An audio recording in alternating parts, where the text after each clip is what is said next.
los que no he saludado al principio. Y muy bien, como se ha dicho en la liturgia, pasamos al sermón 21 de la serie del Sermón del Monte, titulado La mortificación del pecado. La segunda parte, podemos decir, del sermón anterior, no cometerás adulterio. Y vamos a los versículos 29 y 30 del capítulo 5 del Evangelio según San Mateo. Vamos a leer del 27 al 30 para contextualizar lo que estuvimos hablando la semana pasada en el sermón anterior. Y dice así la palabra del Señor en el Evangelio según San Mateo, capítulo 5, versículo 27 en adelante, dice: oísteis que fue dicho, no cometerás adulterio. Pero yo os digo que cualquiera que mira a una mujer para codiciarla, ya adulteró con ella en su corazón. Por tanto, si tu ojo derecho te es ocasión de caer, sácalo y échalo de ti, pues mejor te es que se pierda uno de tus miembros y no que todo tu cuerpo sea echado al infierno. Y si tu mano derecha te es ocasión de caer, córtala y échala de ti, pues es mejor que te es que se pierda uno de tus miembros y no que todo tu cuerpo sea echado en el infierno. Pues el texto de por sí, ¿verdad?, tiene una claridad, tiene una base en sí misma. Y nosotros, partiendo de la base del sermón anterior, nosotros pudimos ver, hermanos, que de por sí los fariseos, con esos oísteis que nosotros venimos viendo, igual que vimos en el versículo 21, los fariseos, los escribas y los rabinos ya estaban, como sabemos, transgiversando lo que el Señor había revelado por medio de Moisés en la ley, ¿verdad? Esos oísteis, repito una vez más, hermanos, ¿qué quería decir? Los oísteis que se estaban escuchando en la sinagoga judía de cómo estaban malinterpretando la ley de Moisés, ¿verdad? Así como podemos ver y estuvimos viendo de que ya para los judíos, para los escribas y fariseos, el no matarás simplemente era si no matabas, si no lo cometías físicamente. Así como estuvimos viendo en el sermón anterior, en el 7º mandamiento, para los fariseos, para estos religiosos, únicamente tú no cometías adulterio si tú no llegabas en el acto físico. Lamentablemente para muchos hoy no cometer adulterio es aunque lo haga físicamente, ¿verdad? Ya se buscarán las vueltas en la palabra para decir, sí he cometido adulterio, pero, ¿verdad? Pero ya ese es el extrafariseo nuevo de esta época. Pero lo que decían los escribas y fariseos era, mientras no te unieras físicamente con otra mujer, no estarías cometiendo adulterio. Pero ¿qué dice el Señor? Versículo 28. Pero yo digo que cualquiera que mira a una mujer, que mira a un hombre, está, para codiciarla, ya adulteró con ella en su corazón. ¿De qué mandamiento, hermanos, estuvimos viendo la semana pasada que se había olvidado los escribas y fariseos? Del 10º, ¿verdad? No codiciarás la mujer de tu prójimo. El Señor no estaba enseñando nada nuevo, sino que estaba volviendo a interpretar lo que los fariseos habían, ¿verdad?, transgiversado y habían intentado cambiar para que su conciencia estuviera intacta, pero para muchos, lo único que estaba intacta era su reputación, lo que a muchos le importan hoy, por encima de lo que piense Dios, lamentablemente. Pero nosotros vemos que el Señor dice aquí que en el momento, mirámoslo con el espíritu de la letra, ¿verdad? ¿Por qué? Como dijimos la semana pasada, en el momento que mires a un hombre, que mires a una mujer para codiciarla desde tu corazón, dice el Señor que estás cometiendo adulterio con ella desde lo profundo de tu corazón. ¿Qué se había pasado a estos fariseos, ¿verdad? Pues había pasado de que la maldad, de que el pecado sale desde lo profundo de su corazón. Rápidamente, recordando, estuvimos viendo 4 aspectos en el sermón anterior. Uno es que estuvimos viendo que el pecado es el consentimiento, de nuestra voluntad.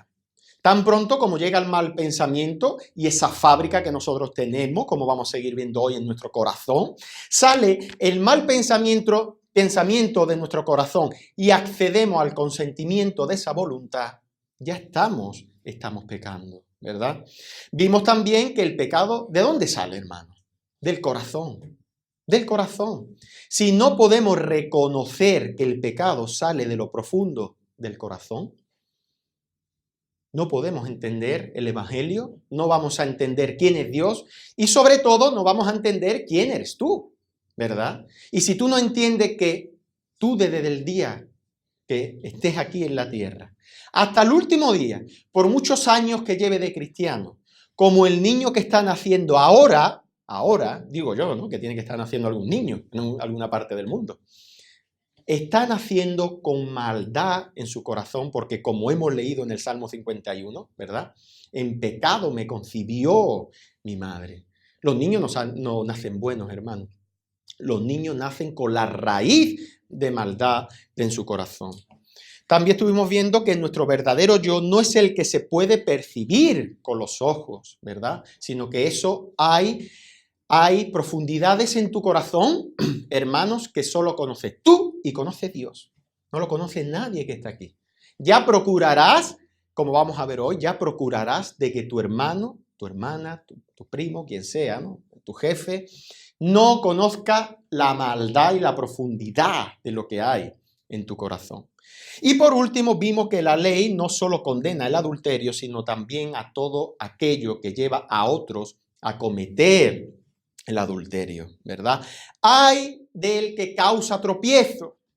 Ay, dice el Señor, ¿verdad? Porque viene el tropiezo.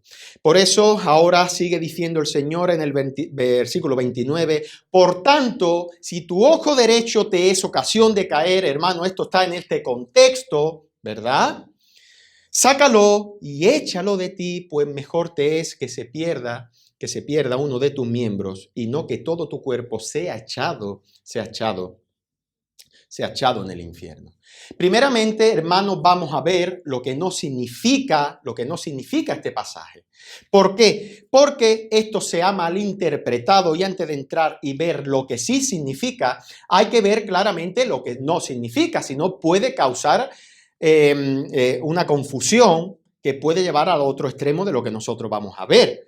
Por eso estos versículos, primero nosotros tenemos que ver, hermanos, que empieza como un seguimiento de lo que el Señor está diciendo. Versículo 29, ¿qué es lo que primero que se dice? Por tanto, en consecuencia de lo que está hablando anteriormente, si tú miras a una mujer para codiciarla, estás adulterando con ella. Por tanto, si tu ojo derecho te es ocasión de caer, sácalo. Pero, hermanos, por eso hacemos como un paréntesis, por así decirlo, y debemos de ver, ¿está enseñando esto la salvación por obras? No, ¿verdad? ¿Qué enseña toda la Biblia? Nosotros tenemos que entender primeramente, hermano, cada vez que nosotros leemos un pasaje, como sabemos, ¿no? Que es la primera regla de la hermenéutica. ¿Qué es la hermenéutica? Pues la doctrina que enseña el estudio de toda la Biblia como un conjunto, como un solo libro. Y muchos de vosotros sabéis que la palabra Biblia significa el libro, ¿verdad? El libro, un solo libro. Pero tú lo abres y ¿qué ves, hermanos? Ves 66 libros, ¿verdad? Ay, pero si son 66 libros, ¿cómo que es un libro? Pues mira, hermano, el otro día escuchaba un ejemplo y es buenísimo, lo quiero compartir. Es, por ejemplo, tú vas a una librería y te compras un libro de citas, un libro de poesía, y tú puedes coger este libro y abrirlo por la página que tú quieras, que no te va a hacer falta conocer todo lo que dice ese libro en capítulos anteriores. Porque al ser citas, ¿verdad? Está hablando esa cita por sí misma. Ahora, si tú vas a una librería y compras una novela, ¿verdad? Una historia, y tú abres así al azar, yo le hablo bibliomanía, ¿verdad? Le digo yo. Y tú abres así ese libro, esa novela, Tú cuando veas y a lo mejor vas a leer y vas a decir, ay, pero él, el protagonista, llegó a una tienda y compró lo que le hacía falta. Y ahora tú dices, ¿y qué le hacía falta? ¿Qué es lo que le hacía falta? No sabes, ¿verdad? Tendrás que contextualizar todo lo que el actor principal que sale en la novela, para ver lo que le hacía falta, te tienes que ir a una época, ¿verdad? Un capítulo anterior. Pues la Biblia, hermano, es igual. Nosotros este pasaje, como cualquier pasaje, lo debemos de interpretar a la luz de los 66 libros, ¿verdad? Por eso, ¿qué es lo que enseña la Biblia, hermano? Que la salvación no se obtiene por ningún mérito que nosotros podamos ofrecerle a Dios, ¿verdad? ¿Por qué? ¿Por qué, Pablo? Vamos a preguntarle a Pablo. Porque por gracia sois salvos, ¿verdad? Por medio de la fe. Y esto no de vosotros, pues es don de Dios, no por obras, para que nadie se gloríe. Y esto está en el contexto de los 66 libros y está en el contexto de lo que está enseñando aquí el Señor, ¿verdad? Que por las obras de la ley, dice Pablo, ningún ser humano será justificado delante de él. Concluimos, dice más adelante, pues que el hombre es justificado por fe sin las obras de la ley. Sin las obras de la ley. Si tú vas a querer leer este texto justificándote bajo tus propias obras, no vas a entender, ¿verdad?, lo que el Señor sí está diciendo aquí, como nosotros vamos a ver, ¿verdad? Muchos de vosotros, hermanos, podréis estar diciendo, sí, eso ya lo sé yo, pero ¿qué tal de tu vida diaria? ¿Qué tal de lo profundo del corazón? ¿Qué tal todo el conocimiento que tú tienes y lo aplicas a tu vida? Eso es lo que realmente importa. Hermano, yo entiendo de la Biblia 20 versículos, suficiente. Preocúpate por eso, por lo que entiendes. No te preocupes por lo que no entiendes. Hay cosas, hermano, que yo no entiendo y lo hablo mucho, ¿verdad? Lo hablamos mucho en privado. Hay muchas cosas de la Biblia que yo no entiendo. Cuando yo me convertí, o cuando me convirtió el Señor, mi libro favorito de predicar era Apocalipsis. Ahora no me lo pidáis, hermano, que lo predique, por lo menos de momento. Pero es así. No me preocupa, dentro de lo que cabe, que conozca a plenitud el libro de Apocalipsis. Lo que sí me preocupa en mi vida, lo que yo sí entiendo y no lo pongo por práctica. Hermano, yo he predicado, la semana pasada prediqué el versículo 27 y 28, ¿verdad? Y lo que estábamos diciendo es que el no cometer, o mejor dicho, el cometer adulterio, está diciendo que si miro a una mujer para codiciarla, desde mi corazón estoy adulterando con ella. Yo eso lo sé ya, hermano. ¿Qué tal si yo salgo mañana a la calle, o si vosotros, que esto ha sido predicado aquí, y seguimos llevando ese tipo de vida? Preocuparos por eso, hermano. Preocuparos por esa cosa tan fea como nosotros vamos a estar, ese es el énfasis principal de este sermón, el pecado, ¿verdad? Esa cosa tan fea que entró en el huerto del Edén, esa cosa tan fea que hace que la gente se muera, esa cosa tan fea que hace que la gente odie a su creador, esa cosa tan fea que hace que lleguen enfermedades, esa cosa tan fea que hace que estemos amargados, esa cosa tan fea que hace engañarnos, atraparnos y querer apartarnos de Dios, llevarnos al infierno, ¿verdad? Por eso preocuparos, hermano, en lo que sí realmente preocupa y sabemos, ¿verdad? Lo que no está diciendo tampoco, hermanos, es que maltratemos al cuerpo. Eso lo tenemos que ver. No veamos esto de una manera literal, ¿verdad? Aunque el cartel es un poquito así, pero no vayamos a hacer esto literal, hermano. Vayamos a salir todos corriendo, ¿verdad? Para el hospital. Doctor, córteme la mano, encima a la derecha, no se equivoque usted. No está diciendo eso el texto. Sino que lo que tampoco dice, hermano, yo pongo un ejemplo, por ejemplo, en el ayuno, ¿verdad? Muchos ayunan, hacen esas largas días de ayuno para maltratar su cuerpo y está haciendo al final lo que hace un católico romano. Está cambiando la obra vicaria de Cristo por ese ayuno. ¡Ay, Señor! ¿Qué semana de pecado tengo? Voy a hacer un ayuno de 3 días. Y hermano, cuidado, que eso no es lo que está diciendo el Señor aquí. Cuidado con maltratar nuestro cuerpo y creer que por maltratar nuestro cuerpo vamos a agradar a Dios y vamos a ganarnos su agrado, su justicia despreciando y quitando de en medio la obra de Cristo Jesús, ¿verdad? Hermano, ¿tú quieres hacer un ayuno? Hazlo. Apártate, vete a tu dormitorio, no pienses ni en comer, gózate en el Señor, ponte delante del Señor, órale, ora la palabra, pero no pienses que ese ayuno lo vas a hacer para ganar nada de parte de Dios, ¿verdad? Ayunamos todos los días, incluso espiritualmente, cuando nos apartamos de las cosas de este mundo, ¿verdad? Cuando nosotros podemos ver que hay cosas que nos pueden llevar a una distracción y decimos, no quiero, voy a guardarme hoy para mi Señor.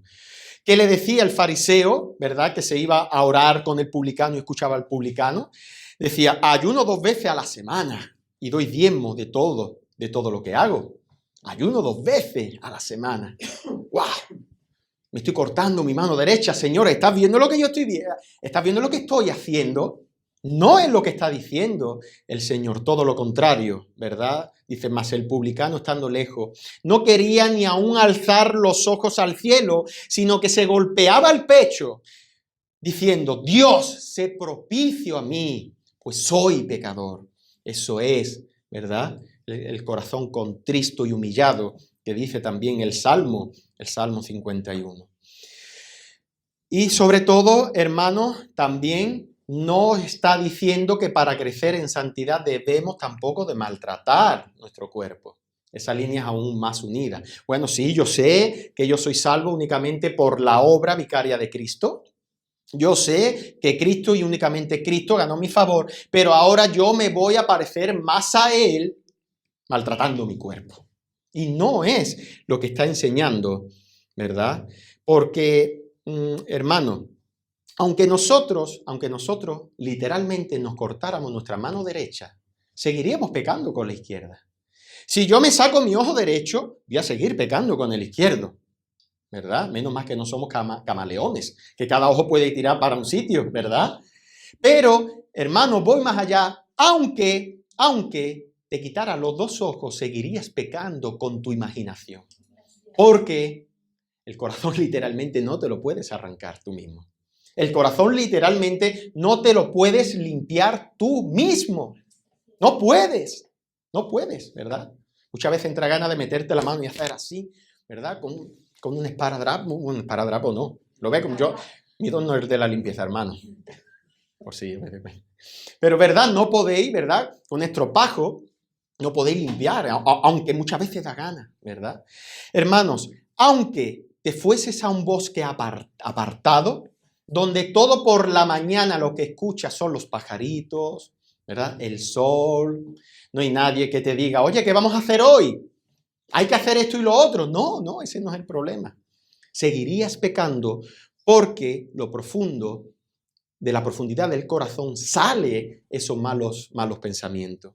No, hermano, no necesitamos ningún estímulo para pecar, porque el problema no está en lo exterior, sino en el interior, hermano, en el corazón. Ahí es donde es lo que profundamente cayó en el huerto del Edén, y eso es algo que ni evoluciona, ¿verdad? Y todo lo contrario, se va endureciendo aún más. Y solo ahí el que lo puede limpiar es el Señor. Y por eso, hermano, que donde mayormente vamos a pasar ahora el tiempo del sermón, es entonces, ¿qué significan estas palabras? Porque si yo haciendo esto no voy a ganarme la salvación, no voy a ganarme el agrado a Dios, ¿verdad? ¿Qué es lo que significan estas palabras?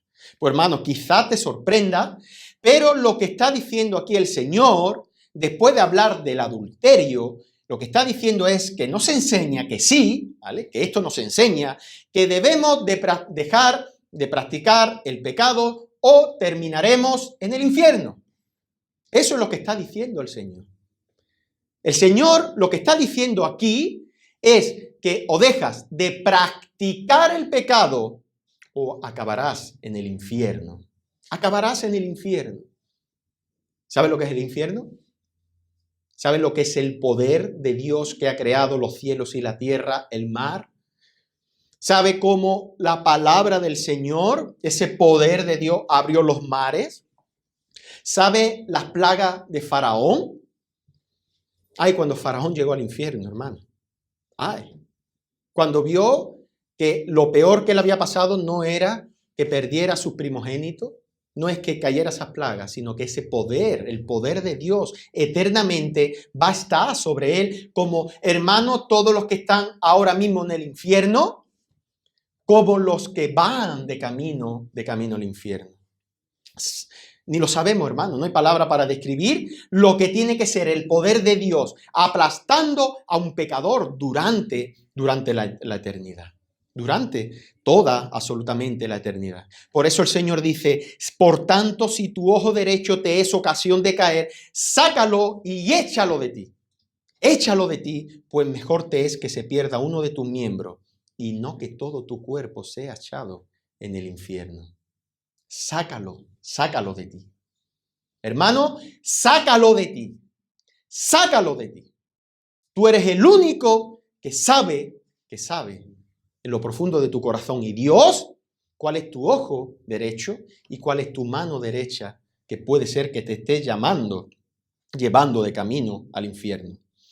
Y esta es la enseñanza, hermanos, que vemos en todo el Nuevo Testamento. El Señor dice en Lucas 13, en este mismo tiempo estaban allí algunos que le contaban acerca de los galileos cuya sangre Pilato había mezclado con los sacrificios de ellos.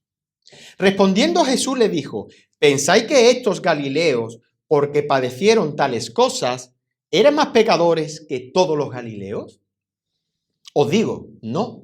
Dice el Señor, antes si no os arrepentís, todos pereceréis igualmente. O aquellos 18 sobre los cuales cayó la torre en Siloé y los mató, ¿pensáis que eran más culpables que todos los hombres que habitan en Jerusalén?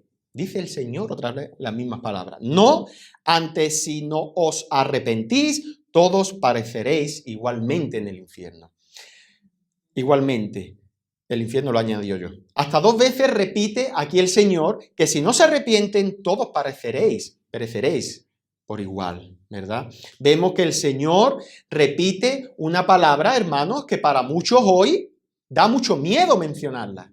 La palabra pecado, arrepentimiento, infierno se ha convertido en un tabú, lamentablemente, en muchas iglesias.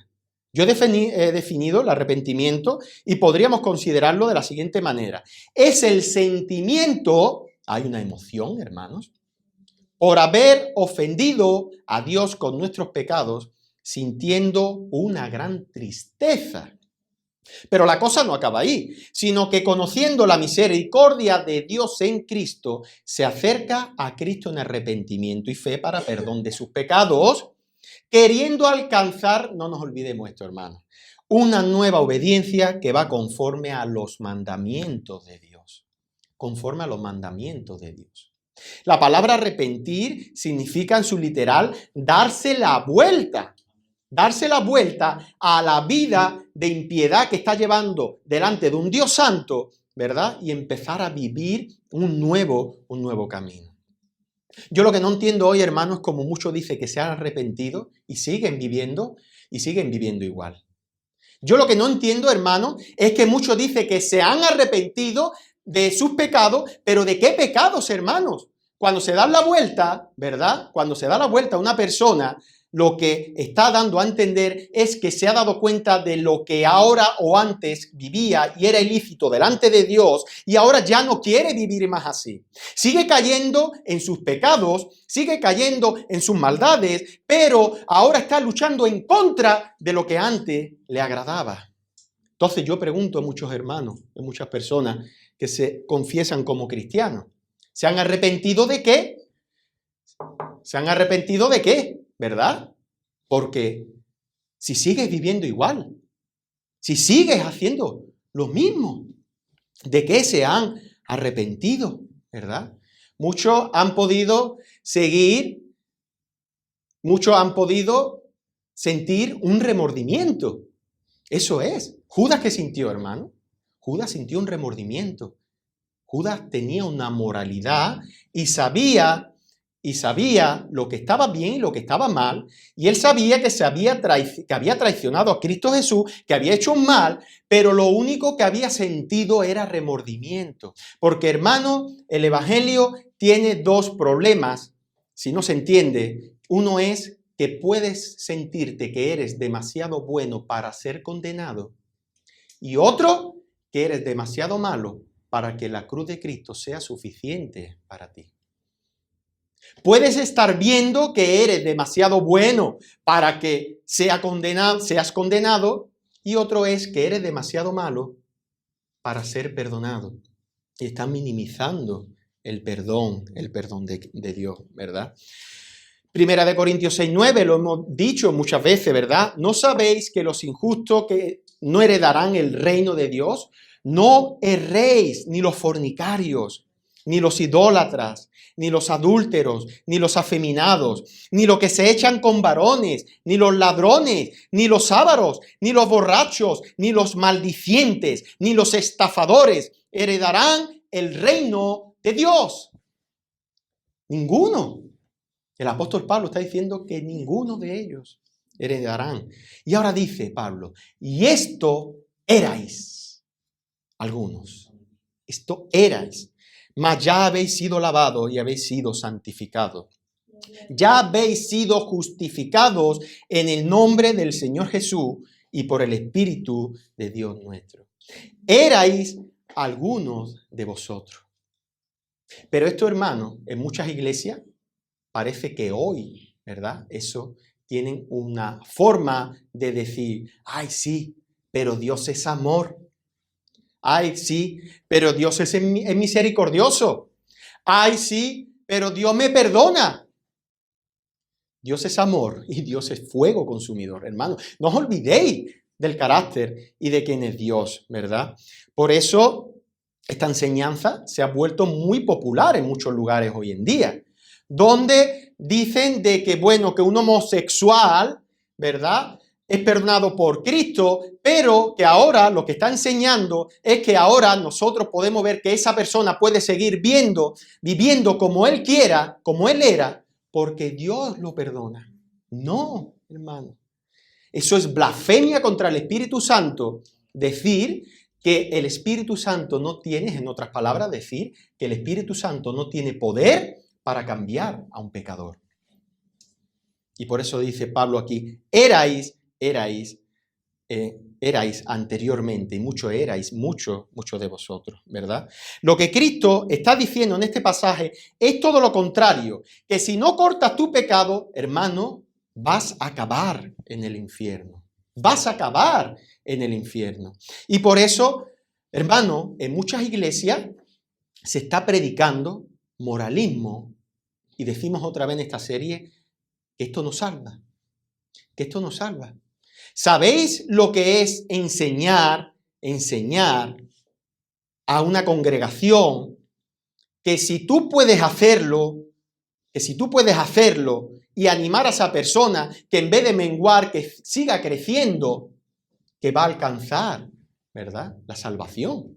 Porque, hermano, si tú el autoestima se lo subes a una persona, va a ver esa persona que no necesita a un Salvador.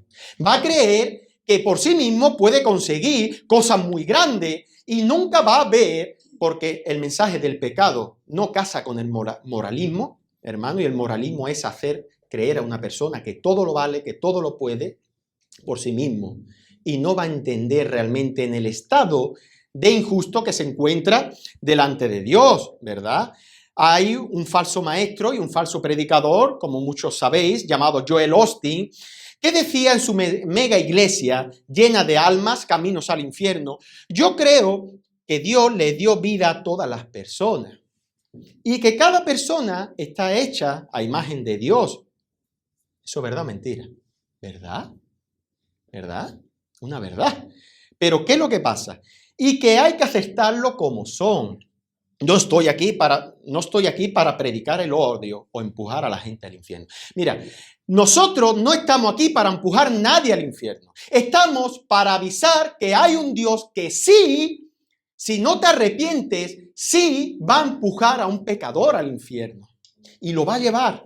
Y lo peor del infierno no es que la presencia de Dios no va a estar allí, sino que Dios va a estar allí en ira, manifestado en ira y en poder y en justicia.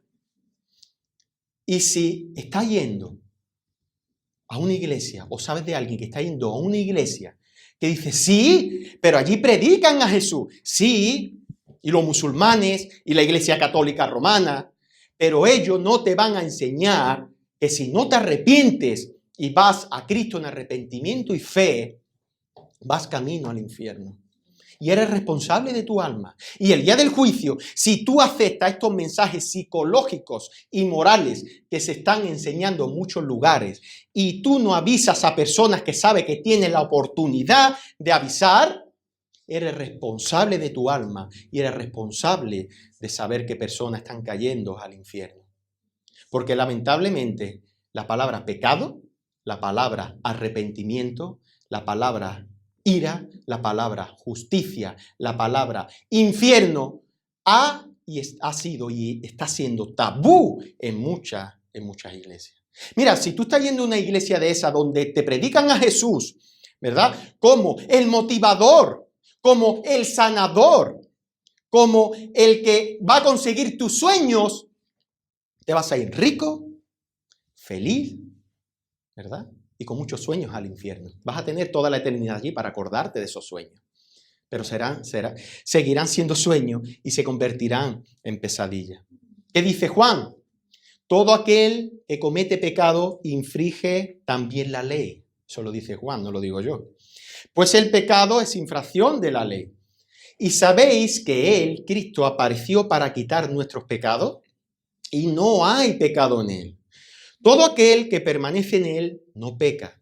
Todo aquel que peca no le ha visto ni le ha conocido.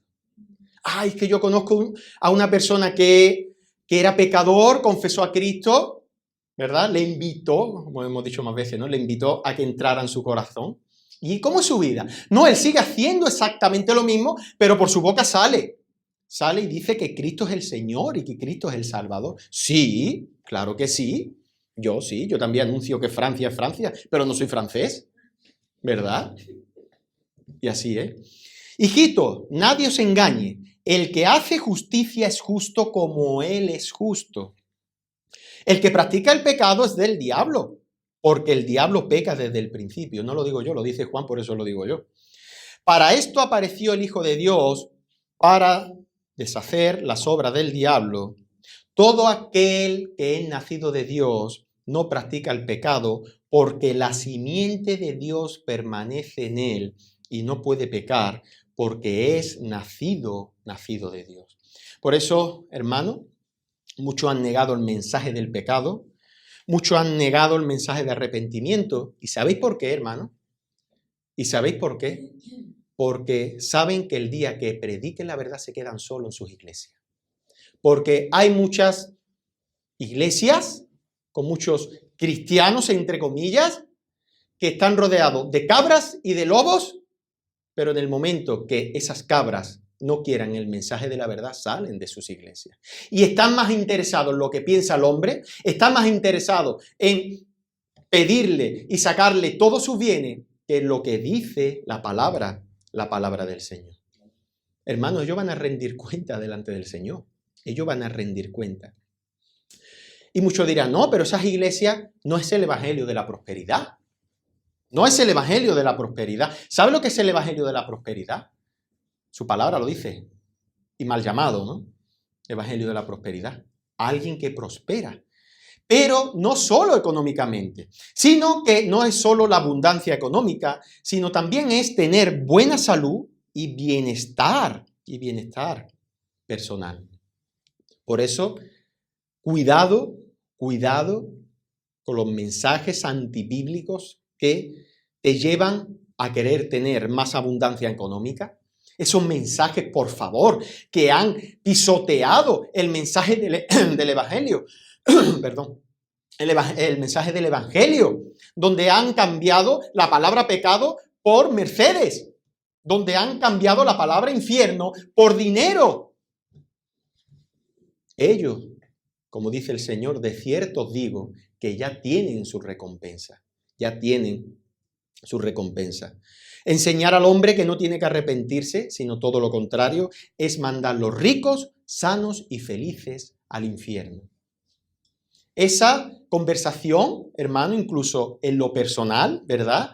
¿Cuántas veces, pues, en comidas con familiares, puedes hablar de muchas cosas? Pero saca la palabra infiernos delante de ellos. Saca la palabra pecado, ¿verdad? Esa palabra que en tantos chistes se han metido, pero que tan serio es. Por eso, hermano, la moralidad y los mensajes psicológicos que han querido apartar todo esto es hacer ver al pecador que no tienen que negarse a sí mismos porque ellos pueden conseguirlo. Que no hace falta que mengüe para que Cristo crezca en ellos porque le enseñan que deben sacar lo mejor de ellos, ¿verdad? ¿Para qué quiero yo a Cristo si me han dicho que lo mejor está en mí? Ay, es que Cristo te ama. ¡Wow! Mi madre, mi primo, mi tío, mi mujer y ahora Cristo. ¿Pero qué soy yo? ¿Verdad? Y eso lo único que hace es alimentar el ego, ¿verdad? Y sobre todo eso cuando dice ya, lo mejor está por venir. ¿Mejor? Había un predicador que decía, ¿no? Hablando de este tema. Bueno, pues dame 2 de esos, ¿no? Que Cristo tiene un plan maravilloso, pues dame 2, ¿verdad? Y ya así. Y por eso que no deben arrepentirse porque le dicen que ellos son unos campeones. Eres un campeón. No, hermano, no somos campeones. La Biblia dice que tú y yo somos pecadores, que tú y yo hemos traicionado, matado desde lo profundo de nuestro corazón a Dios y no nos merecemos la salvación. Tú y yo no somos campeones, tú y yo somos huesos secos. Tú y yo somos pecadores. Tú y yo hemos traicionado y desde la concupiscencia de nuestros corazones, de nuestro pecado, hemos traicionado, una vez más digo, y nos hemos declarado en rebeldía contra Dios. Contra Dios todo el género humano. Por esto hace creer a la persona que no necesita un Salvador que lo salve. Mira, si estás en un lugar que te predican esto, por el bien de tu alma, sal corriendo. Por el bien de tu alma, sal corriendo. Y si me dices que es que tú eres salvo, pero tienes familia que te están acompañando a esa iglesia, no sabes el daño que le está haciendo a tus familiares. No sabes lo egoísta que eres por mantener a familiares inconversos en esos lugares. Porque tú, conociendo la verdad, te haces responsable de estar en un sitio que sabe que se está predicando la mentira y tú estás ayudándole con esos pseudopastores a empujarlo al infierno. A empujarlo en el infierno. Por eso, los Joel Osteen y compañías, de cierto te digo, dice el Señor, que ellos ya tienen su recompensa. Pero ¿y tú? ¿Qué hay de cuando tiene la oportunidad, verdad, de decirle a personas, a hermanos que están yendo a lugares de esto? Lo estás empujando. Por eso lo que Cristo está diciendo en este pasaje es que si no cortas tus pecados, tú, los que estamos aquí, vas de camino al infierno. Si lo estás practicando, el pecado es que aún el pecado tiene autoridad sobre ti. Si no estás luchando en contra del pecado, aún eres esclavo del pecado, no eres esclavo de Cristo. Eso es lo que el Señor está diciendo en este pasaje. Mateo 7:21, Sermón del Monte, también dice, no todo el que me dice Señor, Señor, entrará en el reino de los cielos, sino el que hace la voluntad de mi Padre que está en los cielos. No todo el que me dice, y hacer la voluntad de Dios es querer y luchar contra el pecado día a día, mirar y decir, oh Señor, yo estoy aquí, sabe que caigo, que soy débil, pero aparta esto de mí, apártalo, sé que estoy cayendo. Sé que no solo, Señor, no he caído físicamente, pero mis ojos están constantemente mirando. Constantemente el pecado se engrandece de una manera terrible en mí, en mi corazón. Y por eso, cuidado, hermano, cuidado de lo que hay y lo que ponemos por obra, ¿verdad? Por eso sabemos que también enseña otro punto, que debemos remover de nuestra vida sin importar el costo para ello. También enseña que debemos de remover de nuestra vida todo lo que nos cause pecado sin importar el costo que para ello cueste. Y sobre todo, en el contexto hay que entender que, y debéis saber, hermanos, que cuando el Señor dijo esto delante de los judíos y de los escribas, para los judíos y fariseos, su ojo derecho y su mano derecha eran para ellos lo más valioso que tenía el cuerpo. Entendiéndolo orientalmente, en el oriente, para ellos, el ojo derecho, para ellos fue un impacto fuerte que el Señor le dijera, si tu ojo derecho te es ocasión de caer, si tu mano derecha te es ocasión de caer, para ellos fue un impacto. Pero por eso el Señor lo que está enseñando aquí es que el cristiano, el creyente, está llamado a eliminar todo aquello que pueda ser pecado para su vida, dando igual cual sea el costo para dejar de pecar. ¿El creyente, os gusta la guerra, las películas de guerra? No sé. Pues el creyente está llamado a hacerle guerra al pecado. ¿Os acordáis del sermón no matarás? Matad al pecado. Matad. Sed un asesino en serie con el pecado, es lo que está diciendo aquí el Señor.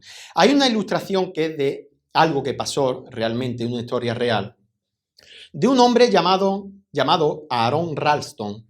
Y este joven era un joven escalador, quedó atrapado por una gran roca mientras escalaba y permaneció, presten atención, enganchado durante 5 largos días hasta que tomó una decisión drástica.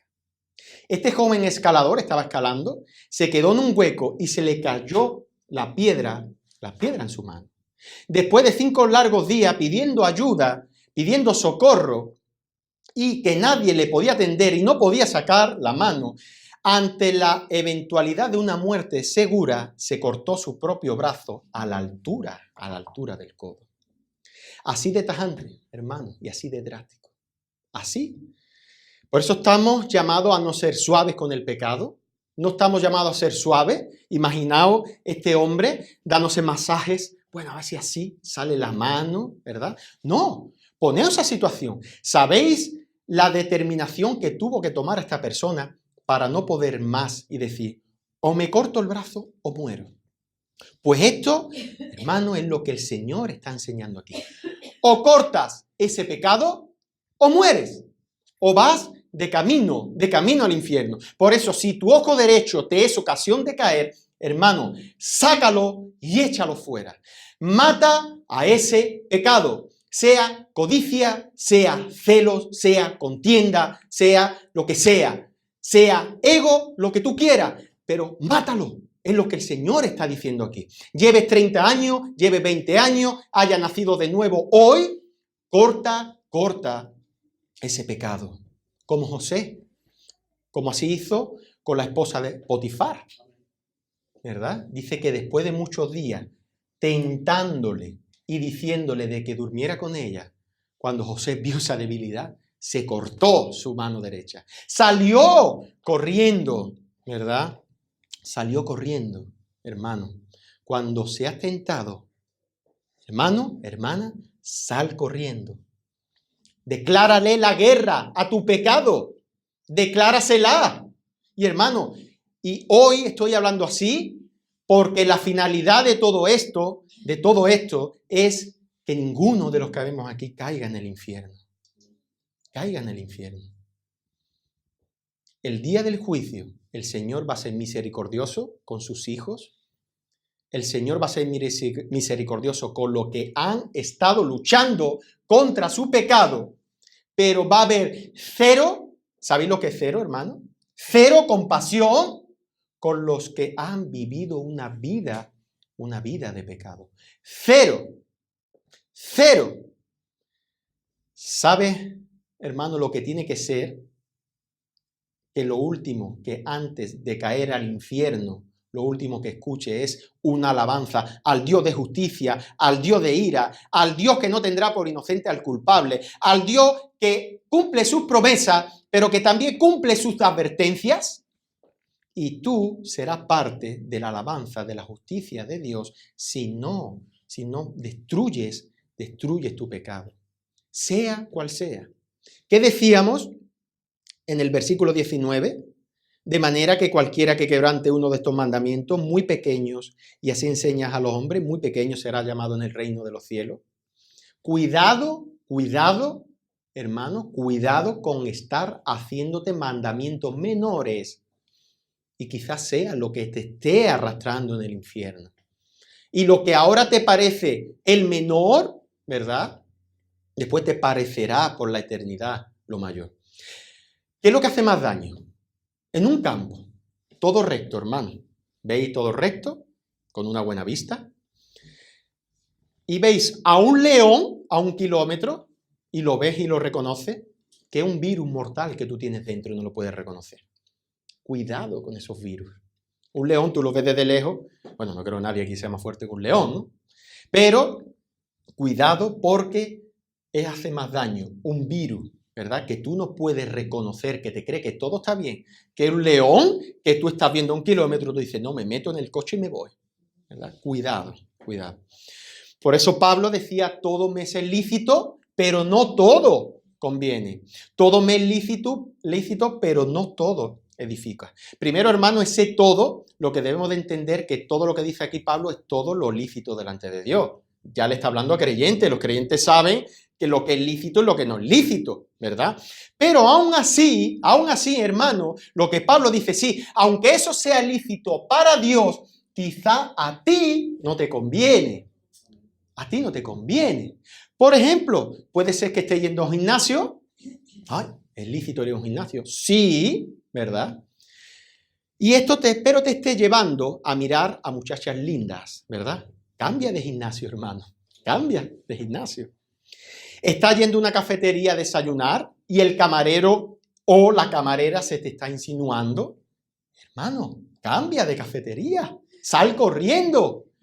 ¿Es lícito en una cafetería? Sí, pero a lo mejor lo que está pasando en esa cafetería no te conviene. No te conviene. Hermana, ¿hay un hombre que necesita de tu ayuda por un tema? Ve, pero ve con tu marido. Si no tienes marido, no vayas. Cuidado, ¿verdad? Es lícito, pero no todo te conviene, ¿verdad? Así que, ¿os acordáis lo que decíamos en el sermón Sois sal y luz? Que estamos en contacto con pecadores, pero no nos mezclamos. Tenemos y debemos estar en contacto, hermanos. No nos volvamos fariseos y digamos, no, hoy no, no, a él no lo voy a tocar, ¿no? A él, váyase que me pegue su impiedad. No, hermano, estamos en contactos y debemos de estar en contactos con pecadores, ¿verdad? Pero una cosa es estar en contacto y otra cosa es mezclarnos con sus cosas, practicar lo que ellos practican. Decíamos en ese sermón que Cristo estuvo en contactos con borrachos, pero no se emborrachó con ellos. Cristo estaba en contacto con adúlteros, pero no adulteró con ellos. Cristo estaba en contacto con pecadores, pero no pecaba con ellos. Por eso, hermano, si tu ojo derecho te es ocasión de caer, sácalo y échalo fuera. Si tu mano derecha, hermano, te es ocasión de caer, córtala, porque mejor te es entrar en el reino de los cielos, ¿verdad? Manco, que no entrar todo tu cuerpo en el infierno. Hermanos, y sobre todo a modo de aplicación, ¿verdad? Porque seguro que ahora el corazón está diciendo, hermano, aquí predicamos hace un mes sobre la perseverancia de los santos. Y la salvación no se pierde. Sí, hermanos, pero ¿cómo se dice o cómo se llama? También se suele escuchar y nos gusta más la perseverancia de Dios con los santos. Pero cuando el Señor dice, o cuando nosotros, mejor dicho, hemos visto que la perseverancia de los santos es eso mismo, hermano. Estamos hablando de la perseverancia de los santos, no de los impíos ni de los incrédulos, de los santos. Pablo dice, por tanto, amados míos, ¿verdad? Como siempre habéis obedecido, no como en mi presencia solamente, sino mucho más ahora en mi ausencia, ocupaos en vuestra salvación con temor y temblor, porque es Dios el que en vosotros produce así el querer como el hacer por su buena voluntad. Hermanos, debemos de luchar contra el pecado como si dependiera de nosotros, descansando en que depende de Dios. Hermanos, debemos de luchar contra el pecado. Nosotros somos los que le vamos a hacer la guerra en el pecado y descansamos en que Cristo ya lo venció hace 2000 años. Amén. Como decía ayer Francisco. Amén. Y así es como nosotros descansamos. Pero hermanos, no olvidaros que si nosotros estuvimos viendo en la perseverancia de los santos que Dios es el que produce en nosotros, nosotros vemos en la perseverancia de los santos que tenemos una responsabilidad. Y lo que el Señor está enseñando aquí es que si tú no estás perseverando hasta el final, gloria a Dios, hermano, te estás dando cuenta que no eres creyente. Ve a Cristo, vuélvete de tus caminos. Ve a Cristo en arrepentimiento y fe. ¿Por qué? Porque bien, o apostatas de la fe, o luchas contra el pecado. Por eso se llama la perseverancia de los santos, porque solo los santos van a perseverar. Muchos, cuando lo invitan, en lo que hemos estado hablando anteriormente, a estas iglesias y llegan y parece que toda la vida del creyente va a ser fantástica, que ahora va a tener muchos coches, va a tener muchas casas, que va a encontrar el marido, la mujer de sus sueños. No tiene nada que ver, eso no es cristianismo. Esos son, ¿os acordáis? Los más mayores, los mundos de Yuppie, ¿verdad? Los mundos de Yuppie, eso sí. Pero lo que enseña la palabra del Señor es que tu guerra empieza en el momento que vas a Cristo en arrepentimiento y fe. Es una guerra constante con el pecado. Dios es un Dios de medio y te va a hacer perseverar hasta el fin, perseverando en contra del pecado a favor de la santidad. Eso es lo que Dios va a usar. Somos 100% responsables. Hermanos, ¿qué os creéis que decía Pablo cuando decía, así que yo de esta manera corro? Vemos ahí un imperativo, no un indicativo, un imperativo. No como a la aventura, como se suele decir, un pollo sin cabeza. De esta manera peleo, dice Pablo, peleo. ¿Verdad? Alguno le podría decir, Pablo, si tú ya eres salvo. No, de esta manera peleo. No como quien golpea al aire, sino que golpeo mi cuerpo y lo pongo en servidumbre. No sea que habiendo sido heraldo para otros, yo mismo venga a ser eliminado. Impresionante. Pablo no estaba diciendo aquí que va a ser eliminado de su ministerio, que va a perder galardones. Lo que Pablo está diciendo, en otras palabras, no quiero acabar en el infierno. No quiero. Siendo yo luz para otro, va a ver si yo lo único que he hecho es traer la palabra de verdad, pero que yo ahora no me ocupe con mi salvación, con temor y temblor. Pablo lo que estaba diciendo, cuidado, si yo ahora me aparto, nosotros sabemos, tenemos conocimiento de la doctrina de la gracia, que si Pablo se hubiese apartado, nunca hubiese sido cristiano. Pero Pablo no está hablando aquí de la doctrina de la gracia. A veces queremos sacar la doctrina de la gracia de donde no se habla. Pablo está diciendo que él no quería acabar en el infierno. Un apóstol que había tenido ese contacto, ¿verdad?, directo y esa revelación con Cristo, tenía temor de acabar en el infierno. ¿Cuánto más nosotros, hermano? Cuidado del que crea estar firme, que no caiga. Cuidado. Por eso, ¿no? Sabemos, ¿no?, que muchos hemos visto a personas que han estado muchos años en la iglesia y se han apartado, han dejado de luchar. ¿Hasta cuándo perseverará el creyente, hermano? Hasta el final. ¿Hasta cuándo perseverará el falso creyente? Hasta su siguiente prueba. Cuando tenga la siguiente prueba y su fe sea probada como por fuego, será quemada, ¿verdad? Dice el Señor al final del Sermón del Monte, cualquiera pues que me oye estas palabras, y con esto finalizo, y las hace, le compararé a un hombre prudente, edificó su casa sobre la roca, y descendió lluvia y vinieron ríos, y soplaron vientos, y golpearon contra aquella casa, y no cayó, porque estaba fundada sobre la roca. Pero cualquiera que me oye estas palabras y no las hace, le compararé a un hombre insensato que edificó su casa sobre la arena, y descendió lluvia, y vinieron ríos, y soplaron vientos, y dieron con ímpetu contra aquella casa, y cayó, y fue grande su ruina. Hermano, córtate tu mano derecha, sácate tu ojo derecho, edificada sobre la roca que es Cristo Jesús. Porque Él fue el que venció el pecado. Él fue el que venció esa cosa tan fea. Hermanos, no lo vamos a entender a plenitud. Pero para que el Hijo de Dios fuera a la cruz, ¿aún no nos creemos la importancia de lo que es el pecado? Vamos a ser como el parásito Joel Osteen, vamos a decir, vamos a hablar de cosas buenas. No, hermano, si edifica tu casa sobre Cristo, vendrán las mareas que sea, vendrán las tempestades para tu vida, de lo que tú quieras. El Señor te llevará al peor desierto que pueda haber, pero tu fe permanecerá firme. Tu fe permanecerá firme, porque el Señor es el que guarda a sus santos, ¿verdad? Por eso los santos son los que perseveran hasta el fin. Porque, hermanos, llegarán estas tempestades que hablan aquí, llegarán cualquier prueba que sea, pero ahí será probada como piedras preciosas, como oro, nuestra fe. Pero hay del que haya escuchado hoy este sermón, hay de él. Hay del que esté ahora y quiera edificar sus obras si la roca que es Cristo. Vendrá la prueba, se apartará y no lo veremos más. Y no lo veremos más. Porque los creyentes van a estar fundamentados sobre la fortaleza que Cristo ganó para él, que fue en la cruz del Calvario. Van a estar sujetos a Cristo y Cristo a él. Y no porque eso mismo, ¿no? Sino porque él nos sujeta fuertemente.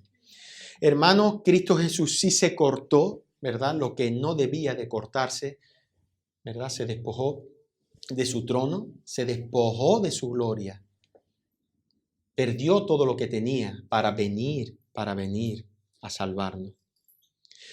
Pero si tu vida no está fundamentada en la roca que es en Cristo Jesús, todo lo que estás haciendo en esta vida en vano y no tiene absolutamente ningún sentido. Tu ojo derecho y tu brazo derecho te están llevando al infierno. Te están llevando al infierno. Si no está en Cristo Jesús, permítame que te diga que estás cayendo en la trampa del diablo, estás cayendo en la trampa del pecado, y lo que ahora te parece dulce, te parece amargo por toda una eternidad. Por eso tenemos la buena noticia del Evangelio, que en Cristo Jesús hay salvación. En Cristo Jesús, si vas a Cristo ahora, sabemos que habrá perdón para nuestros pecados. Y ahí es donde está fundamentada, hermano. Y descansamos, ¿verdad? Porque literalmente, con esto acabo ya, si no pudiéramos cortarnos un brazo, porque yo no sería capaz, hermano. Yo me gustaría verme en la situación que estuvo ese hombre que he puesto antes, la roca, para cortarme un brazo. Cuanto menos el pecado que nos ha destruido, ¿verdad? Pero sabemos que ahora Cristo infunda el poder, el Espíritu Santo, para que ahora nosotros tengamos esa fortaleza de vencer nuestro pecado. En la roca, hermano, en la roca edificaremos nuestra casa. Vamos a orar.